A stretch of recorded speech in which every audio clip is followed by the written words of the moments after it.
sort of proto-Darwinian.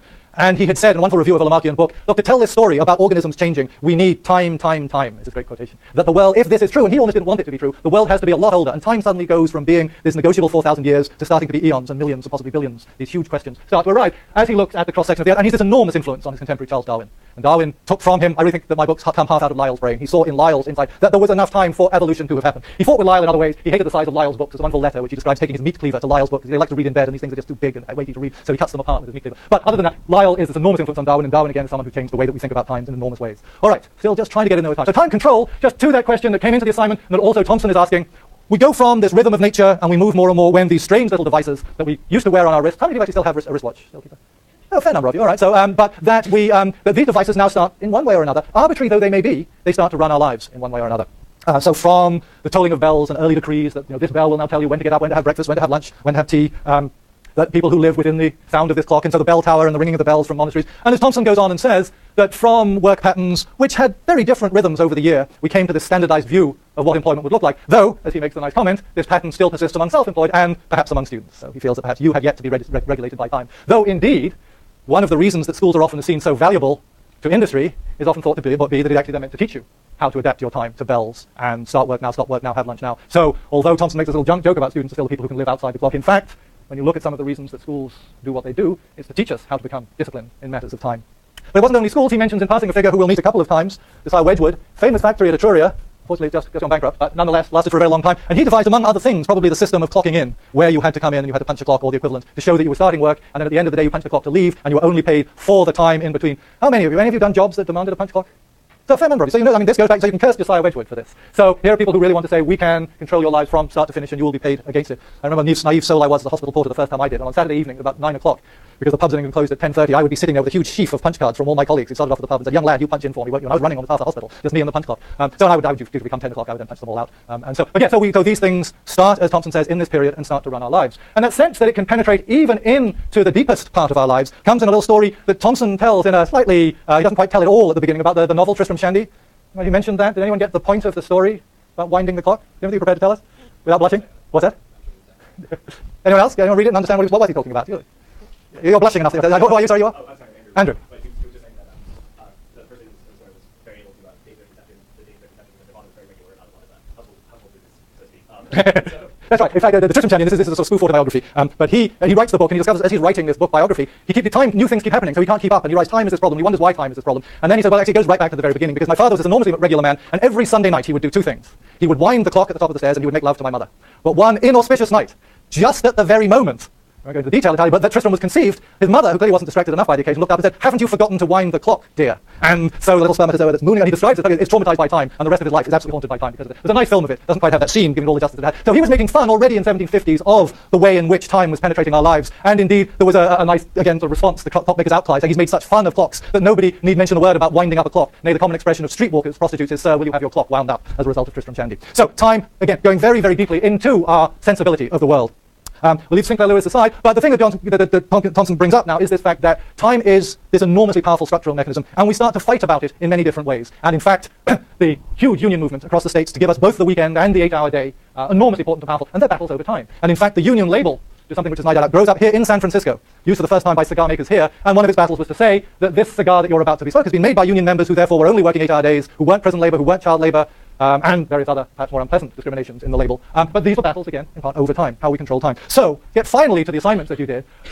I thought it was a very interesting bunch. As I said, most of you sort of favored Thompson's argument in part because it was easier to understand. And as I may not have time even to get into depth at all in Fisher, I won't help you understand that now, I'm afraid. But what intrigued me in many ways is there was a division. So most people looked at Thompson and some said, well, look, Thompson is right, that time is now really controlling our lives in a very profound way. And if we stop and think about it, it's really pretty disturbing and unsettling. Other people sort of agreed, well, Thompson says time is controlling our lives, but what that's doing is time is giving us the opportunity to control our lives and take advantage of time and to work harder and to be able to do these entrepreneurial activities which aren't controlled by the factory. So there were two very different schools of thought, with some people going down the middle. What was most intriguing, and I want you to think about for a little, is that it, not entirely, but it divided fairly significantly by gender. If we look at those who saw it as a control, but weren't particularly happy about it as a control, there's Janet Lee, Janet, you here? Janet, Jessica thing out there. Look, time is in control of us. Elisa, okay, that was a nice answer you gave. There seems to be less hours in the day, more things to do. Colleen, yeah, there you are. Okay, so you said time is always something we feel we don't have enough stuff is crammed into our schedules. Diana, It's not here. Okay, technology has only fueled our obsession to fill every possible minute. And there's not more. Again, Angelica said, too, that illustrated the dramatic effect time and labor has had on the majority. Arla, that was a nice answer you gave, I thought. Obsessed with routine, so ingrained in society, new problems arise. Are humans able to live without a sense of time anymore? So this stuff, in these rather gloomy, and ends up by saying they may also be losing a sense of identity. So this sense that time really is problematic, and that Thompson in some ways has his finger on a troubling, worrying vein. On the other hand, if we look at Douglas is here. Okay, so Douglas says a more optimistic view in a way. More jobs offer flexible hours. Look, what he's really talking about industrialism. Now we've escaped industrialism. We are in charge of our own time. The world is flexible. Stephen Chan. Okay, so Stephen again, he sort of said, well, maybe I'm being a little over-optimistic here. Maybe something of a function of the people I look at, but the internet in particular provides a free realm. So now instead of being trapped by time, we're free about it. Equally, Eamon? All right, okay, and Vincent. Right, okay, again, we're driven by accounting, so he actually is one of the few people who looked at the accounting rather than money, but he ended up, it's empowering to an individual. So these are not punishments. So we have one school of you who thought, well, they're very gloomy, look at this for too long, we get worried, and another side that said, no. And of course we haven't even talking about time about people's star signs, but Libras I always think of as wonderfully balanced people on the one hand and on the other hand. So what I'm calling they may not be Libras, and they were sort of went either way on sex. Jeremy said, look, there's good and bad. I think we can go either way on this. We don't have to be as gloomy as Thompson. There's some good things. Sophia, not here. Viola, yeah, okay. So, and you said, I'm not going to make a moral judgment of this. I'm going to talk about it, but I can have a suspend judgment. And Alexander, okay, no, not here. Yes, Alexander, hi, okay. And he said, look, it can be useful, it can be helpful, but over-reliance is a problem. So it's not determinate again. It can go either way. So there was an intriguing range there, but what intrigued me most of all, I suggest, was that it almost seemed like instinctively it broke down by gender. It seemed to me that Thompson himself might have had, I might be wrong here, I'm speculating entirely, an explanation of why students in 2012 in California, when he's writing about England, he's writing in the 1960s and talking about the 1780s, why it might break down this way. Anybody else want to speculate before I make a fool of myself? Because it was very noticeable if you read them all through. I mean, I've obviously cherry-picked here. Anyone remember when Thompson talks about women? Yeah, and you are? Right? Nicole, yeah.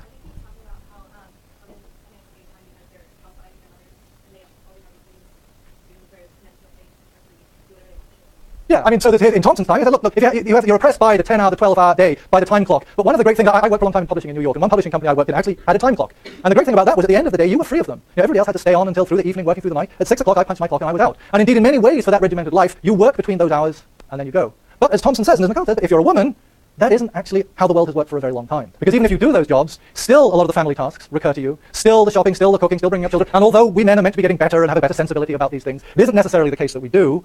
And it seemed to me, I may be wrong, I push back if you think I'm wrong, but actually built into this assignment was what Thompson himself had argued, that this sensibility about time, despite the fact that we think it's a modern world and everything has changed, is very, very deep, and once it's in, it's very hard to change. And so that as you read these assignments, what had been seen as women's roles, and fought against very strongly, at least since the 1960s, and yet when people looked at this assignment, it seemed to me that old sense of how time affects us very deeply, but very viscerally, came out. Anyone want to contest that?